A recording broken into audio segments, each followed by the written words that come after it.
Alright everyone, so here's what we got going on here today. I have the 2014 Jeep Compass.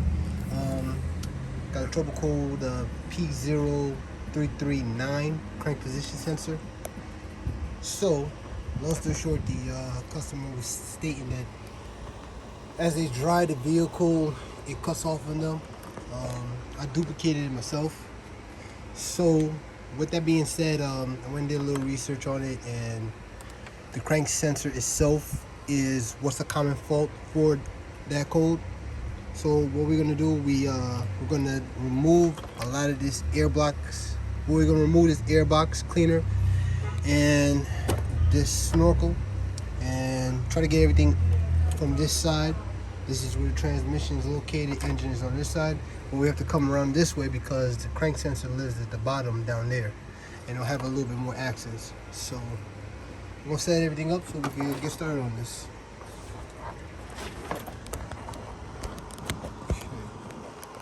All right, all right. So what we had to do, we had to make this easy because it's difficult getting it from the bottom. As you see, we have to come through. Well, let me put this back. You have to just remove the 10mm bolt that fastens the air box assembly to the strut tower mount, or the strut tower. What is the mount? The strut tower top itself has the fastener here, so we have to remove that fastener here, the 10. And we don't have to really remove the air filter, but this air filter isn't that bad. But the computer lives on top of the air cleaner box, so we're going to remove this out the way. It's got these little push panels that go down these rubber grommets right here, as you see. So we're just removing this out the way, and down on the back end here, the crank position sensor lives down here. Let's get this frame down here so you can see. Where are we? I really can't see it myself, but that shield we have to remove, and the crank position sensor lives behind that. So basically, and I'm recording this with my phone, so excuse the quality of the video, but you know, it should be clear enough where you can see it. So this is what we have to do. So I have my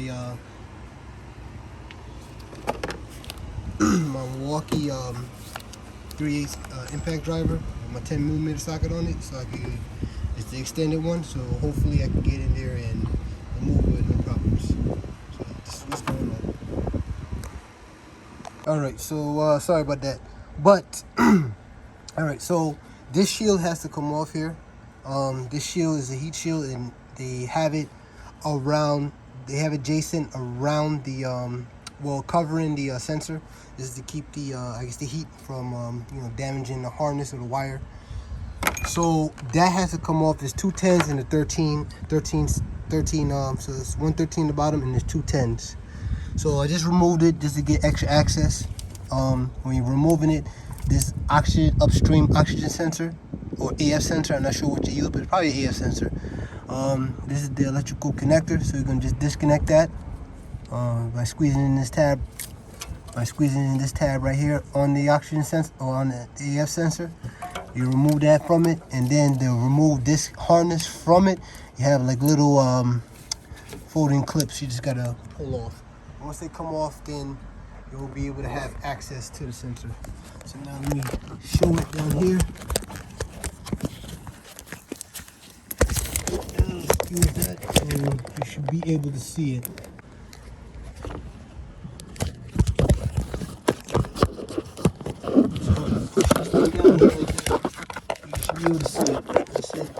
Right there, the back. Hopefully I'm showing it in the video, because I really can't see it too well the way I am, but you should be able to see it if the camera is down where it lives.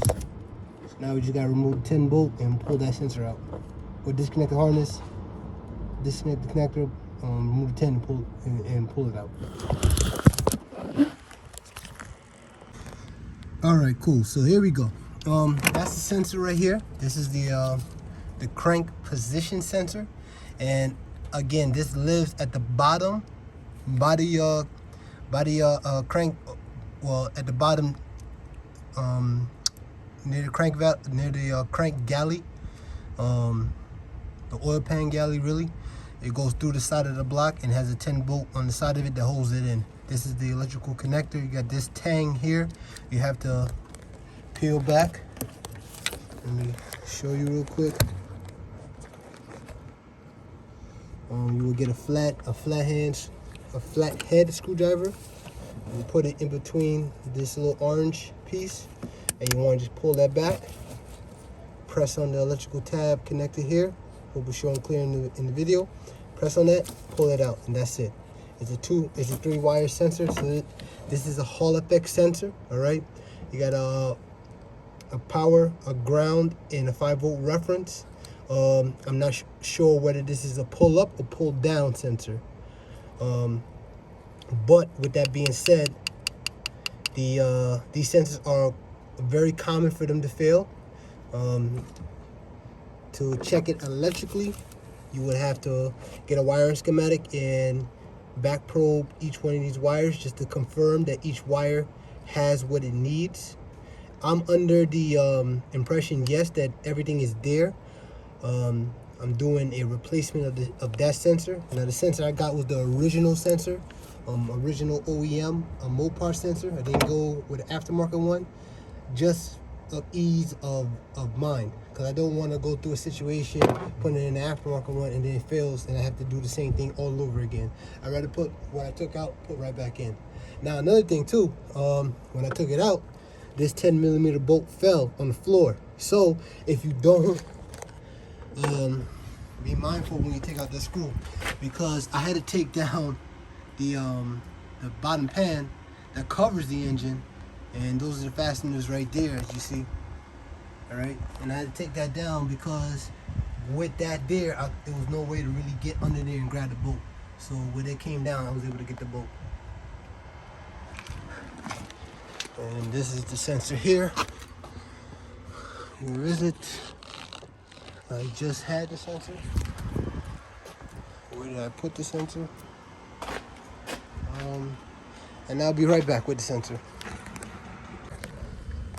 All right, so here's the sensor. It was inside the car. It fell between the seats. But yep, this is it right here. This is what it looks like. This is the new one from Mopar. All right. And this is the old one. This was the one that was giving us our issue.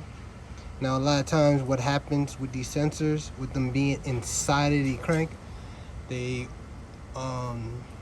over time, become less magnetic, and the sensor itself from the heat, tends to deteriorate, and you get situations where the sensor will be able to pick up and it won't be able to pick up, and that will cause the computer not to see the crank sensor as the crankshaft is spinning with the tone ring on it.